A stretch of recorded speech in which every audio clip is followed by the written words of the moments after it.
Oh no, we got a Magua. Oh, those flying things, man, they're so annoying. I thought things couldn't get any worse. Yeah, but the problem with it is that I couldn't like switch out the sword once I had like infinite Apothicon sword. I couldn't just like buy a gun off the wall because it wouldn't let me buy anything. Like the action button didn't work. It was really weird. So I couldn't like even use the gobblegum machine. I couldn't do anything. I couldn't upgrade the I couldn't upgrade the sword because I couldn't plant the Arcovum egg or even pick it up or anything like that. So it was really weird. There's so many glitches in Black Ops 3 Zombies. Well, that helped. So now we have a Magua roaming around, but I could potentially use another nuke, but the thing is it's only around 12, so that would potentially end the round a little bit too early. I want to try and thin out the zombies here and try and keep 1 or 2 zombies like we did before, so that if we do get a pop shocks, we can actually get some work done. Let's just thin out the zombies here.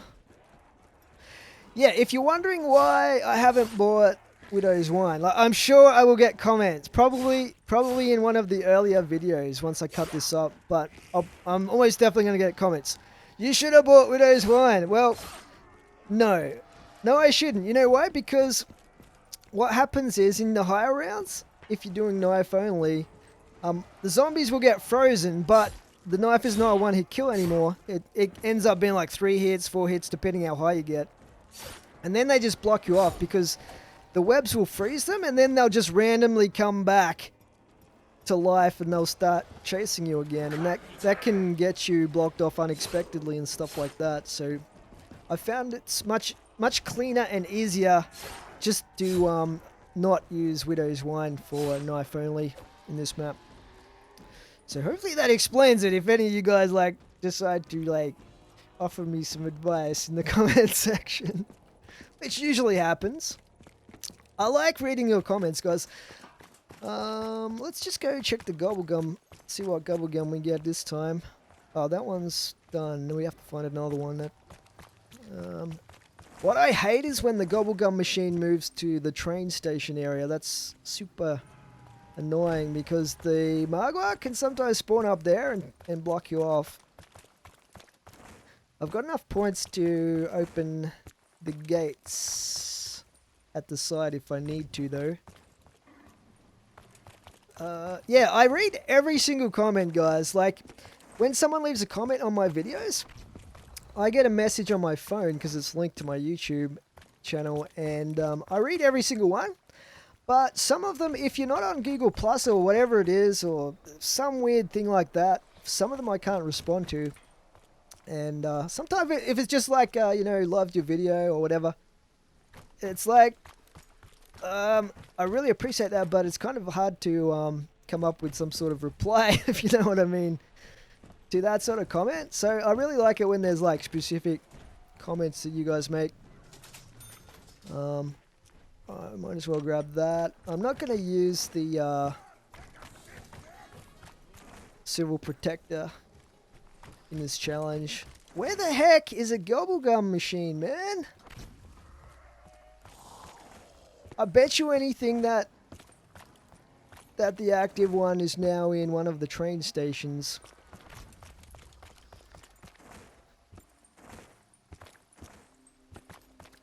Have we checked this one yet? I don't think we checked this train station one up here.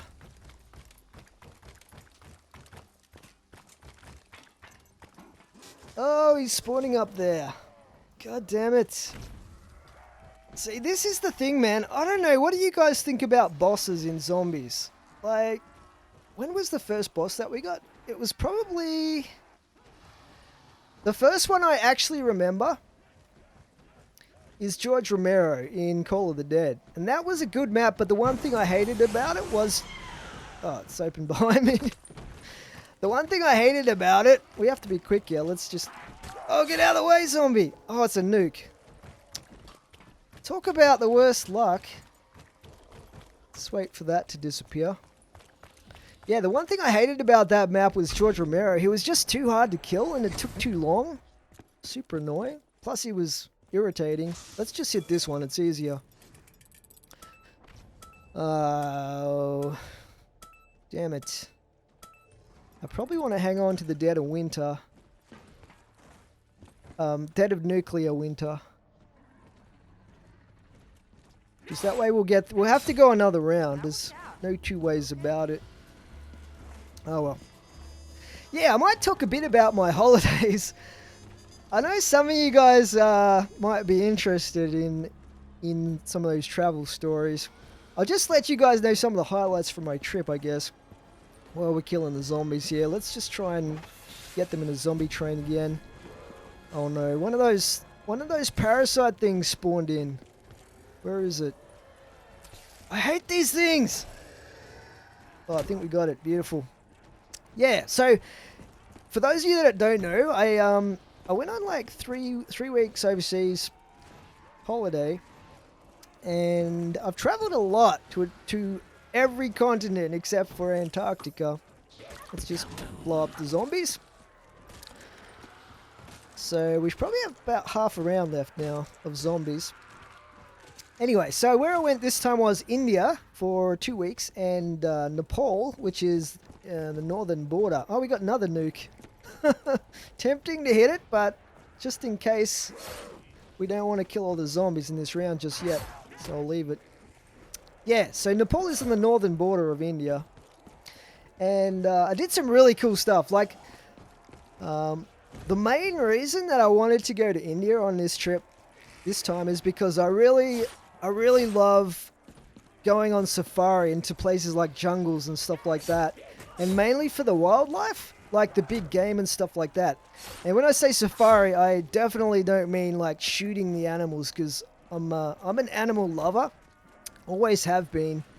I'm not super like idealistic about it, because at the same time, like, while I didn't grow up on a farm, my mother who raised me did, and she's very practical about that sort of stuff, and so is my grandmother.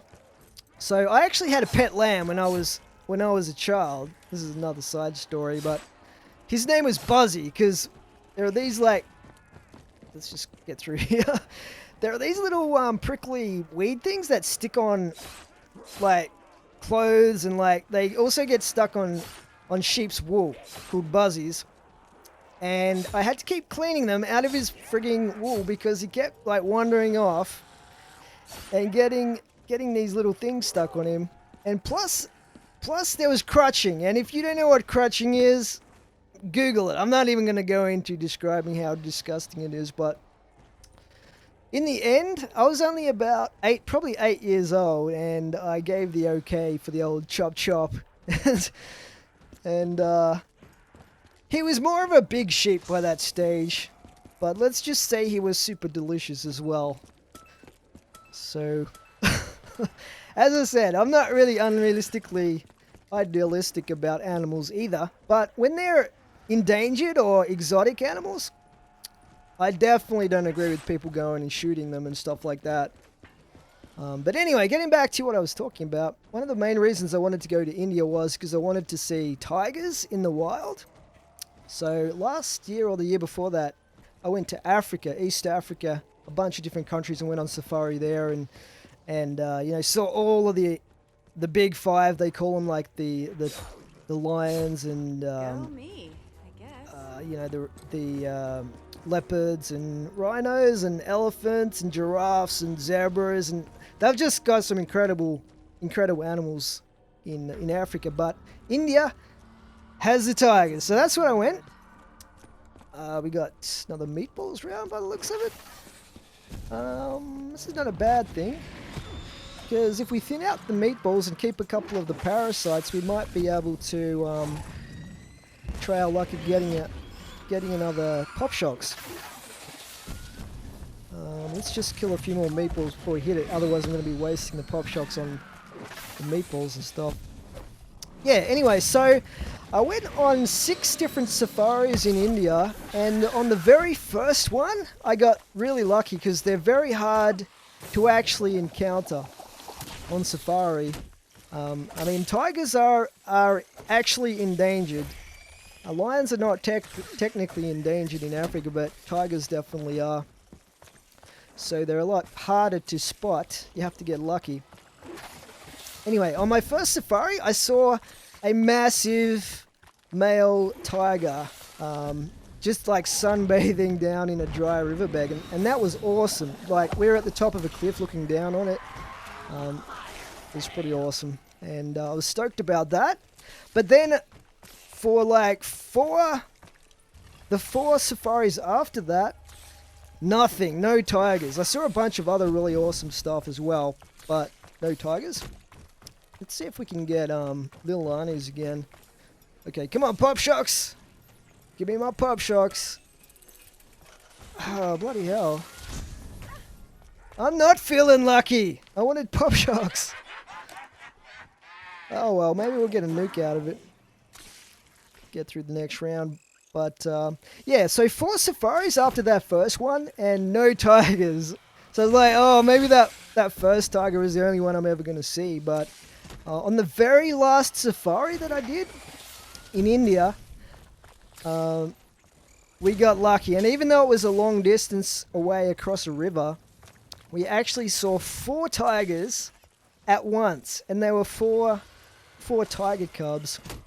I'm trying to get these flying parasites to break my shield, because I want to replace it with a fresh one, but they're not doing much of a job on it. They obviously don't do enough damage. Yeah, but anyway, I saw 4 tiger cubs all in one spot, like playing around, like bathing, and like, it was awesome, guys. Like, words cannot describe how amazing it was. And it was just an incredible experience. But the other really cool safari I went on, and this was in Nepal, was a place where they have a rhino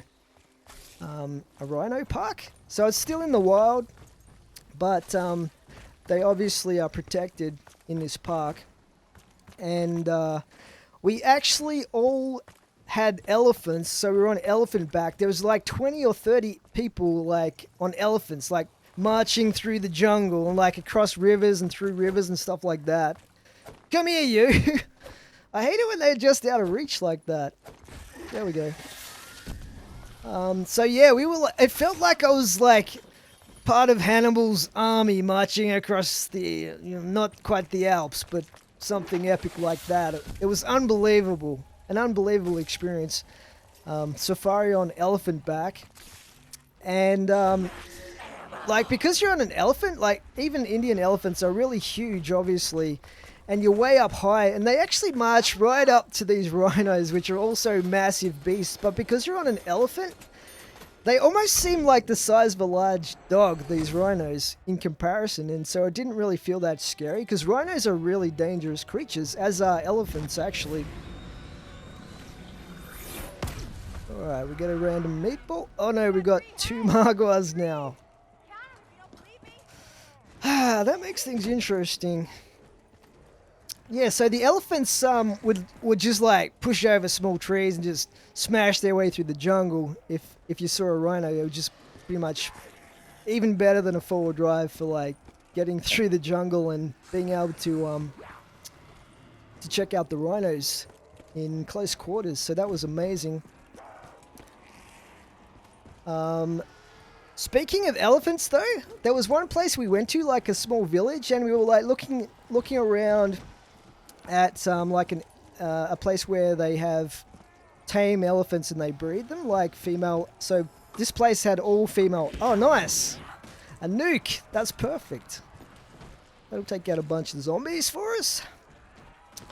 Yeah, there was this. So this park full of female elephants and a couple of baby ones. And it just so happened that when we came out of the jungle, because I was doing like a walking tour, and a walking tour like through the jungle where there could be like leopards or tigers or anything in there, or even rhinos or elephants that could be super deadly. And trust me, you don't carry guns when you go on safari. Not in Africa, not in India. The most that they carry is a stick, basically, And even like the people who live in the parks they're like forestry officials or whatever that try and protect against poachers and stuff like that. They don't have guns either. All they have is a stick. So when they're walking around, like where there's potentially man-eating tigers and leopards and stuff, all they have to protect themselves is a stick. So it's pretty hardcore. A lot of people ask me, oh, do you take guns and stuff like that? Or, but no, it's nothing like that. Nothing like that at all.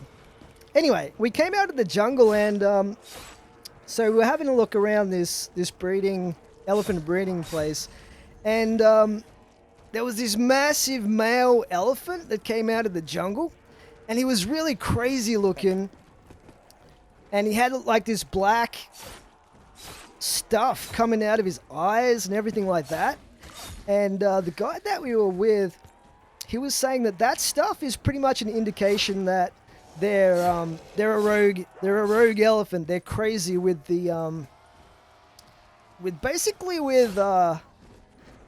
don't know what you would call it, like hormones or something like that. When they get in heat, like in the mating season, and all they can think about is mating, they just go crazy sometimes if they can't find a female elephant. So this wild male elephant like comes out of the jungle and he's like trying to get at these female elephants.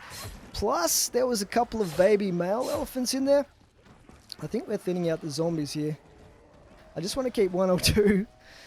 Yeah, there was a couple of male baby elephants there, and he was trying to get at them to kill them basically. And even though he was actually their father, because he came in and like got a whole bunch of the elephants pregnant previously, like the year or two before, but he was trying to get in to kill them because they're basically potential competition down the track. It's just how the elephants work. And so even though there was like all that was around this place was like an electric fence enclosure. Let's see if we can get pop shocks now. Come on, man. Yes! Oh, man. I think we're going to be able to finish off the last couple of rituals here.